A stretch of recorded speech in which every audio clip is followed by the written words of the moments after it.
24 मासूम लोगों को जिस तरह से पहलगाम में पाकिस्तानी टेररिस्ट ने भाई मारा, ये बहुत ही निंदनीय है। और इसके ऊपर भारतीय सेना ने पहले तो भाई सिंदूर के रूप में जो जवाब दिया है ना, ऑपरेशन सिंदूर के रूप में, उससे पूरी दुनिया में ये चीज़ तो अब एकदम क्लियर हो गई है कि भाई भारत चुप बैठने वाला नहीं है। और अगर किसी भी प्रकार का कोई भी टेररिस्ट हमला होता है या हमारे देश के किसी भी नागरिक को अगर खरोच भी आती है तो उसका बदला लिया जाएगा। और भाई बदला लेना भी चाहिए। हम लोग शांति के पक्षधर हैं भाई। गौतम बुद्ध की हमारी भूमि है, यहाँ महावीर जैसे महान भगवान पैदा हुए।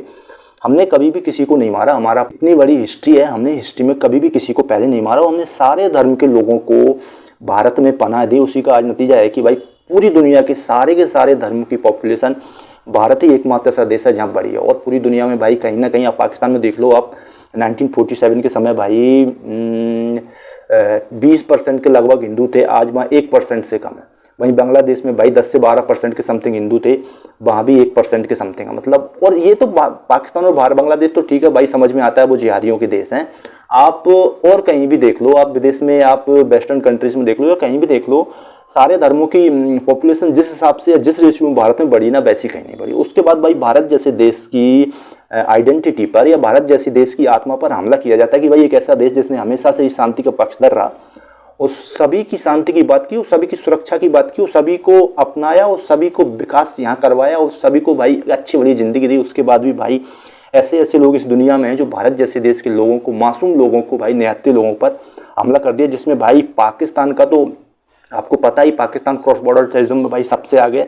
लेकिन इसके पीछे भाई सबसे बड़ा अगर किसी का हाथ है तो वो है चीन। क्योंकि भाई चीन को आप जानते हैं, हमेशा से ही भारत को टैकल करने में ये लोग पाकिस्तान का उपयोग करते हैं। पाकिस्तान तो आप जानते हैं वो होते हैं ना कुछ लोग जो उनके पास खुद तो कुछ होता नहीं है, पूरी ज़िंदगी में खुद कुछ करते नहीं है, बस दूसरे के पैसे पर भाई ये लोग कुछ भी करने के लिए तैयार है, बस इन्हें कुछ पैसा मिल जाए। तो चीन के पास पैसा है, चीन को पता है भाई भारत से अपन डायरेक्ट तो भिड़ नहीं सकते। अगर डायरेक्ट भिड़ गए तो वैसे ही भारत और चीन के बीच कॉम्पिटिशन इतना है कि चीन को भी पता है अगर हम डायरेक्ट भिड़े तो हमारा बहुत ज़्यादा लॉस हो जाएगा। और भारत को भी पता है कि भाई हम लोगों को अभी बहुत आगे बढ़ना है, तो चीन से हम भी नहीं भिड़ना चाहते और चीन भी हमसे नहीं भिड़ना चाहता। हालांकि हमारा कोई ऐसा दिक्कत नहीं है, अगर चीन भिड़ेगा तो भाई चीन वैसे ही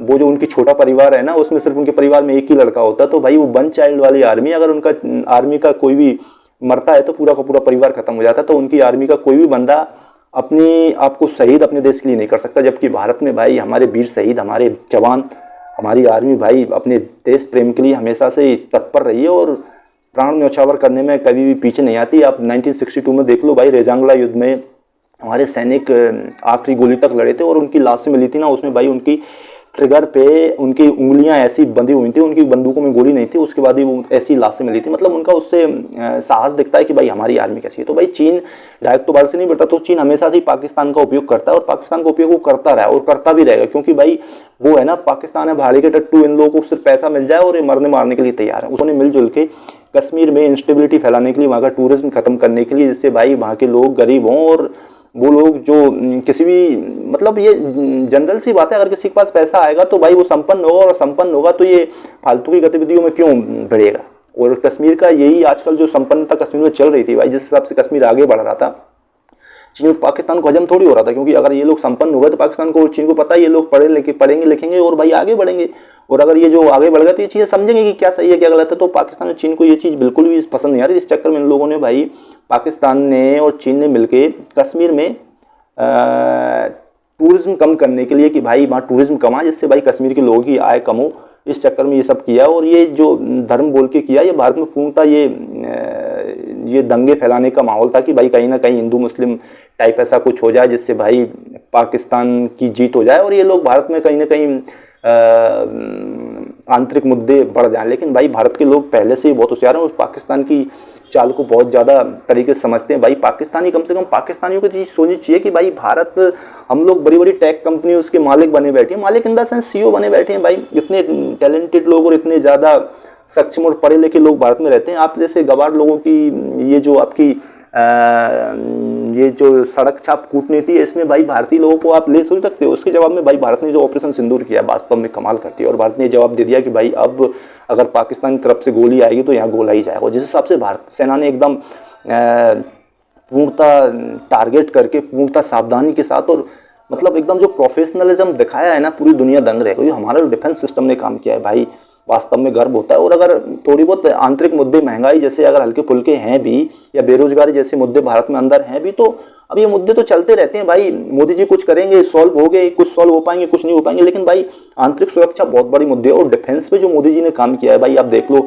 S-400 और भारतीय जो डिफेंस सिस्टम है, उन्होंने 4 से 5 जो डिफेंस सिस्टम भारतीय खुद के हैं, जो कि आत्मनिर्भर भारत और मेक इन इंडिया के तहत बने हैं भाई, कितना ताबड़तोड़ काम किया। और इन सब चीज़ों का भाई मोदी जी को श्रेय जाता है, क्योंकि भाई सबसे पहली चीज़ है नागरिकों की सुरक्षा। जिस हिसाब से नागरिकों की सुरक्षा हुई है भाई, उनके जितने के जितने उनके मिसाइल्स आ रहे थे, उनके ड्रोन्स आ रहे थे, जिस हिसाब से भारतीय डिफेंस सिस्टम ने काम किया, भारतीय आर्मी ने काम किया भाई, बहुत ही प्रोफेशनलिज्म दिखता है उसमें। और भारतीय लोगों की जान की कहीं ना कहीं भाई अगर नहीं होते तो कुछ ना कुछ लोग तो मरते ही ना। तो भाई हमारे डिफेंस सिस्टम ने जो काम किया भाई, वास्तव में तारीफ काबिल है। और उस चीज़ का क्रेडिट भी मोदी जी को मिलना चाहिए। और मुझे लगता है अगर मोदी जी कहीं भी चुनावी रैली में जाके ऑपरेशन सिंदूर का जिक्र कर रहे हैं, तो इसमें मुझे गलत नहीं लगता पर्सनली। आपको लग सकता है भाई, मेरे को लगता है कि अगर किसी ने कोई काम किया तो उसे क्रेडिट उसका मिलना चाहिए, और क्रेडिट लेना भी चाहिए। हम भी अगर दुनिया में कोई भी काम करते हैं, और हमें अगर हम करते हैं कुछ अच्छा, जिससे भाई कुछ अच्छा होता है, तो मुझे लगता है कि उसका क्रेडिट ना लें तो भी अच्छा है। और अगर क्रेडिट ले भी रहे हैं और आप अच्छा काम कर रहे हो, तो उसका क्रेडिट लेने में कोई ऐसी कोई बुरी बात मुझे नहीं लगती पर्सनली। तो भाई अगर मोदी जी क्रेडिट ले रहे हैं तो अच्छी बात है, कोई दिक्कत नहीं। लेकिन भाई आप चीन का देख लो, अब चीन की आप देखते हो हमेशा से ही पाकिस्तान के खड़ा रहता है। अब आप पाकिस्तान के पास कुछ है तो है नहीं पैसे वैसे, तो भाई पूरा पूरा चाइना ही उसको सपोर्ट कर रहा है। और चाइना लोन के बदले दे देता है, जिसमें भाई उल्टे सुल्टे ब्याज तो वो दे ही रहा है। तो पाकिस्तान को क्या आंखें मूंझ के बस भारत का काउंटर करने के लिए कुछ मिल जाए, उसमें ये लोग खुश हो जाते हैं और किसी भी ब्याज दर पे लोन ले लेते हैं। आज तो ठीक है भाई, आज से 10 से 15 साल में कहीं इनके एयरपोर्ट चले जाएंगे चीन के पास, कहीं जगह चली जाएगी। हालांकि इन्होंने पहले भी भाई पीओके का कितना बड़ा हिस्सा चीन को दान कर दिया। दान क्या किया, उसके बदले पैसे ले लिए होंगे। इनके सारे के सारे नेता भाई पूरे के पूरे